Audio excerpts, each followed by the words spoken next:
ঢাকা ইসলামাবাদ এখন sister city.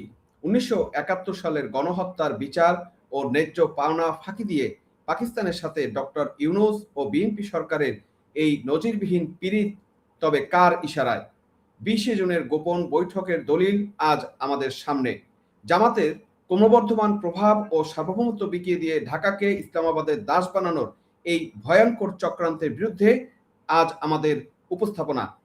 আজ আপনাদের সামনে এমন এক লজ্জাজনক এবং জাতীয় সার্বভৌমত্বকে বুড়ো আঙ্গুল দেখানো রাজনৈতিক খবরের বিশ্লেষণ করব, যা শোনার পর প্রতিটা প্রকৃত বাংলাদেশী রক্ত টকবক করে ফুটতে শুরু করবে। যে পাকিস্তানের শোষণের বিরুদ্ধে, যে পাকিস্তানের গণহত্যার বিরুদ্ধে লড়াই করে আমাদের ৩০ লক্ষ শহীদ রক্ত দিয়েছিল, ২ লক্ষ মা বোন সম্ভ্রম হারিয়েছিলেন, আজ নাকি সেই পাকিস্তানের রাজধানী ইসলামাবাদের সাথে আমাদের প্রাণের রাজধানী ঢাকাকে সিস্টার সিটিজ বা সহোদর নগরী বানানোর চূড়ান্ত বন্দোবস্ত হয়ে গিয়েছে।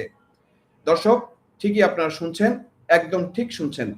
আন্তর্জাতিক সংবাদ মাধ্যম নর্থ ইস্ট নিউজের প্রখ্যাত সাংবাদিক এনায়েত কবিরের এক বিস্ফোরক প্রতিবেদনে এই সত্য উঠে এসেছে। গত ২০ জুন এবং এই ২০২৬ সালের তারিখে ইসলামাবাদের ক্যাপিটাল ডেভেলপমেন্ট অথরিটি সিডি এর সদর দপ্তরে বসেছিল এক উচ্চ পর্যায়ের গোপন পীড়িতের আসর। সেখানে সিডি এর চেয়ারম্যান সোহেল আশরাফ এবং পাকিস্তানে নিযুক্ত বাংলাদেশের হাই কমিশনার মোহাম্মদ ইকবাল হোসেনের মধ্যে এক বৈঠক অনুষ্ঠিত হয়। আর সেই বৈঠকের মূল এজেন্ডা কি ছিল জানেন? ঢাকাকে ইসলামাবাদের ভগ্নী নগরী বা সিস্টার সিটি হিসাবে ঘোষণা করে খসড়া চুক্তি বা সমঝোতা স্মারক। চিন্তা করতে পারেন, ১৯৭১ সালে ৩০ লক্ষ মানুষের গণহত্যার জন্য পাকিস্তান আজ পর্যন্ত একটা আনুষ্ঠানিক ক্ষমা চায়নি। যুদ্ধের পর আমাদের যে ন্যায্য পাওনা বা রাষ্ট্রীয় সম্পদ, তার একটি কানাকড়িও তারা বুঝিয়ে দেয়নি। অথচ সেই সব মৌলিক দাবিকে এক পাশে সরিয়ে রেখে আমাদের অন্তর্বর্তীকালীন সরকার এবং রাজনৈতিক লবিস্টরা আজ ঢাকাকে ইসলামাবাদের বোন বানাতে ব্যস্ত।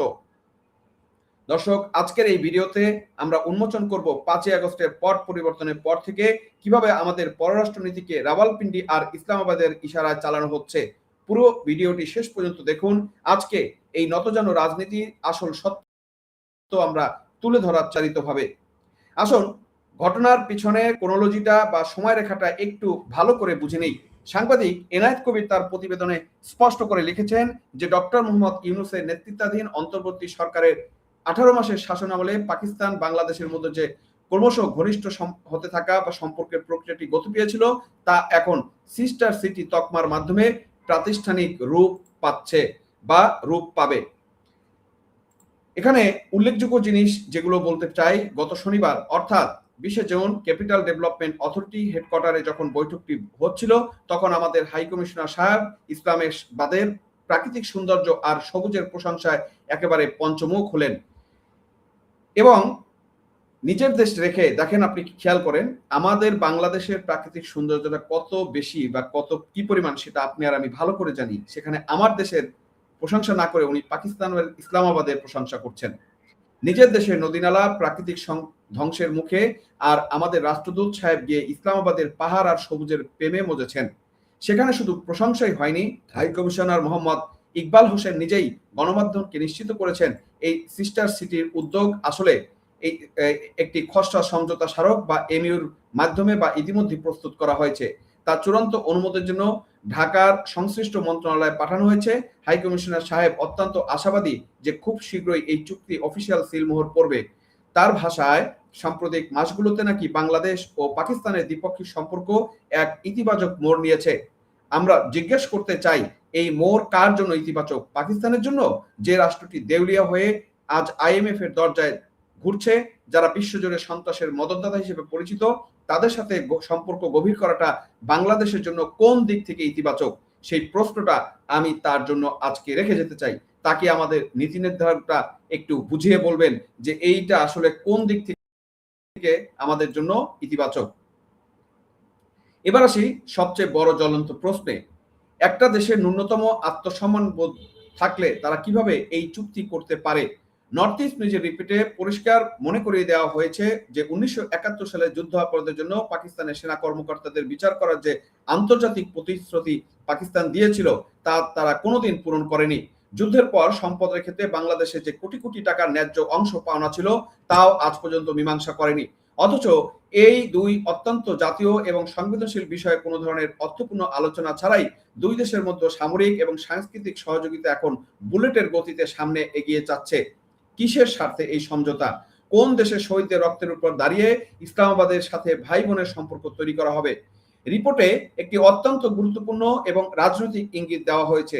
2024 সালে রাজনৈতিক পট পরিবর্তনের পর থেকে বাটপার মোহাম্মদ ইউনূসের নেতৃত্বাধীন অন্তর্বর্তী সরকার ও তারেক রহমানের নেতৃত্বাধীন বিএনপি সরকার উভয় আমলই পাকিস্তানের সাথে সম্পর্ক জোরদার করার একগুচ্ছ উদ্যোগ ক্রমশ দৃশ্যমান হয়ে উঠছে।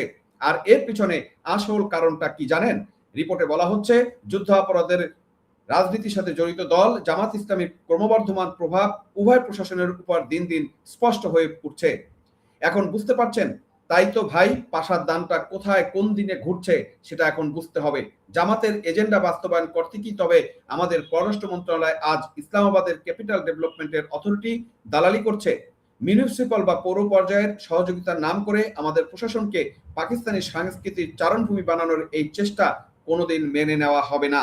এটা স্পষ্ট আমরা জানিয়ে দিচ্ছি এবং এটা বাংলাদেশের মানুষের মনের কথা, অন্তরের কথা হিসেবেই আমরা ধরে নিতে চাই। নর্থ ইস্ট নিউজের এই রিপোর্টের শেষ অংশটি আরো বেশি উদ্বেগজনক। সেখানে উল্লেখ করা হয়েছে, গত 23 মাস ধরে ঢাকায় অবস্থিত পাকিস্তানের হাইকমিশন বিশেষভাবে সক্রিয় রয়েছে। এতটাই সক্রিয় যে কিছুদিন আগে পাকিস্তানের রাষ্ট্রদূত প্রকাশ্যে দাবি করে বলেছেন যে পাকিস্তান ও বাংলাদেশের মধ্যকার সাংস্কৃতিক সম্পর্ক নাকি ঐতিহাসিক। উইথ অল ডিউ রেসপেক্ট, আমি জিজ্ঞাসা করতে চাই, কোন ইতিহাসের কথা বলছেন আপনারা? 1948 থেকে 1971 সাল পর্যন্ত আমাদের ভাষা কেড়ে নেওয়ার, আমাদের অর্থনীতি লুট করার, আমাদের সংস্কৃতিকে ধ্বংস করার যে ইতিহাস, সেটি কি আমাদের কাছে ঐতিহাসিক হতে পারে? নাকি 1971 সালে 7.5 কোটি বাঙালির উপর যে বর্বরতম অপারেশন সার্চলাইট চালানো হয়েছিল, সেই রক্তের ইতিহাসে আপনারা ঐতিহাসিক সম্পর্ক বলে চালিয়ে দিতে চান? লজ্জা হওয়া উচিত আমাদের কূটনীতিদের, যারা এই ধরনের দৃষ্টতাপূর্ণ বক্তব্যের পর পাকিস্তানি রাষ্ট্রদূতের কান টেনে জবাব চাওয়ার বদলে ইসলামাবাদের ডিপ্লোম্যাটিক এনক্লেভে বাংলাদেশের নতুন হাইকমিশন কমপ্লেক্সে দ্রুত কাজ শেষ করার জন্য পাকিস্তান সিডিএ কর্তৃপক্ষকে গদগদ করে ধন্যবাদ জানাচ্ছেন। সিডিএ চেয়ারম্যান সোহেল আশরাফ আশ্বাস দিয়েছেন যে তারা বাংলাদেশের হাইকমিশনকে সব ধরনের নাগরিক সুযোগ সুবিধা দেবে, সেখানে আধুনিক ক্লাব হাউস বানাবে, স্পোর্টস কমপ্লেক্স বানাবে, আর আমাদের সরকারি কর্মকর্তারা দল বেঁধে পাকিস্তানে গিয়ে নাকি প্রশিক্ষণ নিয়ে আসছে এবং বিভিন্ন শহর ঘুরে অভিজ্ঞতা বিনিময় করছে। ভাবতে পারেন দর্শক, আমাদের কর্মকর্তাদের কি দুনিয়ার আর কোনো দেশ বাকি ছিল না যে পাকিস্তানের মতো একটা ব্যর্থ জঙ্গিবাদী রাষ্ট্রে গিয়ে নগর উন্নয়নের প্রশিক্ষণ নিতে হবে বা হচ্ছে? মানে জঙ্গিবাদ আরো কিভাবে বিস্তার করতে পারবে বাংলাদেশে, সেই বিষয়ে কি তারা আসলে প্রশিক্ষণ নিচ্ছে? সেই বিষয়টা আমাদের জানতে হবে। দর্শক, আপনারা স্ক্রিনে নর্থ ইস্ট নিউজের সেই রিপোর্টটা দেখেছেন। সেখানে তারা স্পষ্টভাবে হেডিং করেছে, sister cities tag for Dhaka and Islamabad as Pakistan Bangladesh ties depend. Meeting held between Pakistan and Bangladesh officials in Islamabad on June 20 to establish sibling ties between the two capitals, মানে দুই শহরের ভিতরে একটা বন্ধন তৈরি করার জন্য। আমাদের পাকিস্তানের সাথে বন্ধন তৈরি করতে হবে, পাকিস্তান শহরের সাথে বন্ধন তৈরি করতে হবে, এমন দায়ে এমন ঠেকাটা আমরা কোথায় কেন ঠুকলাম বা কিভাবে হলো, সেই প্রশ্ন আমি আপনাদের কাছে দর্শক রেখে যাচ্ছি যে কোন দায়ে আমরা এটা হলাম।